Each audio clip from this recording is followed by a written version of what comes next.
നമസ്തേ. 2026 വിഷുഫലം.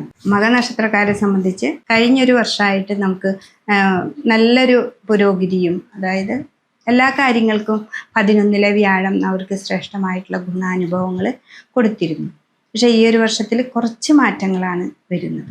എന്താണെന്ന് വെച്ചിട്ടുണ്ടെങ്കിൽ വ്യാഴത്തിനൊരു മാറ്റമുണ്ട്. പിന്നെ ഈ വിഷുഫലത്തിലും മകനക്ഷത്രക്കാരെ സംബന്ധിച്ച് അവർക്ക് കുറച്ച് ദുരിതങ്ങൾ എന്ന് പറഞ്ഞാൽ സാമ്പത്തികമായിട്ട് ബുദ്ധിമുട്ടുകൾ ഉണ്ടാക്കുന്ന ഒരു സമയമാണ്. അതുകൊണ്ട് തന്നെ സാമ്പത്തികമായിട്ട് നമ്മൾ എല്ലാ കാര്യങ്ങളും ഒരു കൃത്യനിഷ്ഠമായിട്ട് ഒരു അച്ചടക്കം പോലെ ഉണ്ടാക്കിയെടുത്ത് ഒരു നല്ല തയ്യാറെടുപ്പോടു കൂടി വേണം ഈ ഒരു വർഷം കൊണ്ടുപോകാനായിട്ട്. അപ്പോൾ അതിനൊക്കെ മുൻപ് കഴിഞ്ഞൊരു വർഷം നന്നായിട്ട് ലാഭസ്ഥാനത്താണ് വ്യാഴം സിനിമ ഉണ്ടായിരുന്നത്. അപ്പോൾ നമുക്ക് ലാഭം എവിടെ നിന്ന് എങ്ങനെ പോയാലും നമുക്ക് ലാഭത്തിലേക്ക് വരുമ്പോൾ നമ്മൾ ആ രീതിയാണ് ശ്രദ്ധിച്ചിരുന്നത്. ഈ ഒരു വർഷം നമ്മൾ ലാഭം അധികം കിട്ടാതെ ആകുമ്പോൾ നമ്മൾ പെട്ടെന്ന് മനസ്സ് ആകെ തളരാതെ മുന്നോട്ട് പോകാനായിട്ട് ശ്രമിക്കണം.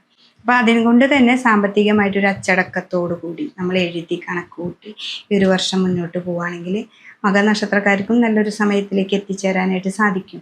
എന്നുവെച്ചാൽ അവർക്ക് ജോലി ഉണ്ടാവും. അതായത് കർമ്മഭാവത്തിൽ ഏറ്റവും നല്ല ഭാവമാണ്. അപ്പോൾ കർമ്മം എങ്ങനെയൊക്കെ ആണെങ്കിലും കർമ്മത്തിൽ കൂടുതൽ ശ്രദ്ധിക്കുക. പിന്നെ രോഗാവസ്ഥകളാണ് ഇവിടെയുള്ളത്. കാലിന്മ വേദന, ഉദരസംബന്ധമായ രോഗങ്ങൾ, അതൊക്കെ ഉണ്ടാവും. അപ്പം അതിനെയൊക്കെ ശ്രദ്ധിക്കുക. അതിലൊക്കെ ഒരു മാറ്റം വരുത്താനായിട്ട് നമുക്ക് വിഷ്ണുവിനെ നന്നായിട്ട് ഭജിക്കുക. ഗണപതി ക്ഷേത്രത്തിൽ കർഗഹോമം ചെയ്യുക. കർഗപ്പുല്ല് കൊണ്ടുണ്ടാവുന്ന ഹോമം അല്ലെങ്കിൽ കർഗമാല ഇതൊക്കെ കൊടുത്താൽ മതി. അപ്പോൾ മകനക്ഷത്രക്കാരെ സംബന്ധിച്ച് അവർക്ക് വിദേശത്തേക്ക് അല്ലെങ്കിൽ പോകാനൊക്കെ ആയിട്ട് ഇപ്പൊക്കെ ഓൾറെഡി വേഗം വരും. അപ്പോൾ അതെന്താണെന്ന് ശ്രദ്ധിച്ച്, തടസ്സങ്ങൾ എന്താണെന്ന് ശ്രദ്ധിച്ച് പെട്ടെന്ന് തന്നെ കാര്യങ്ങൾ മുന്നോട്ട് പോവുക. നമ്മൾ അലസതയില്ലാതെ മുന്നോട്ട് പോവുക. അലസതയാണ് ഇവിടെ ഉണ്ടാവുന്നത്.